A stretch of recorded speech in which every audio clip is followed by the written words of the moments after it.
हम ये देखने का प्रयास करते हैं कि कॉकरोच जनता पार्टी का जन्म कैसे हुआ।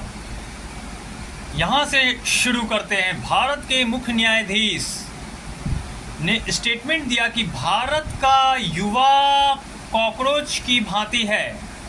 तो सबसे पहले मैं ये बताता चलूँ कि भारत का जो मुख्य न्यायाधीश का जो पद है वो अत्यंत ही गौरवमयी और सम्मानजनक पद है, और उस पद पे बैठा व्यक्ति इस तरह का स्टेटमेंट देता ही नहीं है।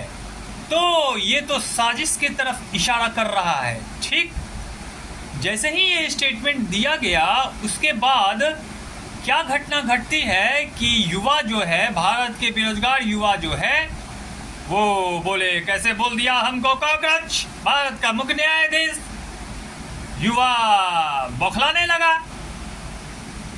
युवा से बौखलाया नहीं, वो कॉकरोच जनता पार्टी का गठन कर दिया। अब गौर कीजिएगा, कोई भी पार्टी का गठन जो किया जाता है उसको खड़ा करने में सालों लग जाता है, उसको मजबूती प्रदान करने में सालों लग जाता है।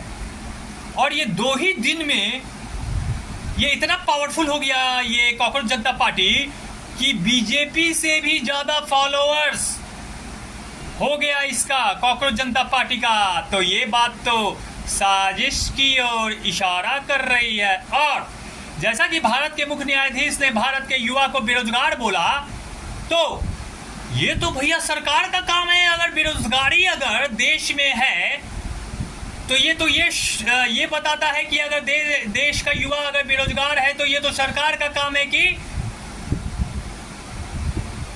सरकार का काम है बेरोजगारी को दूर करना। तो अगर देश में बेरोजगारी है तो ये बताता है कि हमारा सरकार का जो काम है, सरकार अपना काम करने में फेल हो गई है। तो कॉकरोच जनता पार्टी सही भी हो सकता है, लेकिन जितना बात मैंने अभी बोला तथ्य के साथ ये इशारा कर रहा है कि कॉकरोच जनता पार्टी किसी के द्वारा बनाया गया साजिश है, ताकि जनता इस पर विश्वास करके इसको वोट दे, और उसके बाद जब ये जीत जाएगा तो फिर ये हिंदू मुस्लिम करना शुरू कर देगा। आई बात समझ में?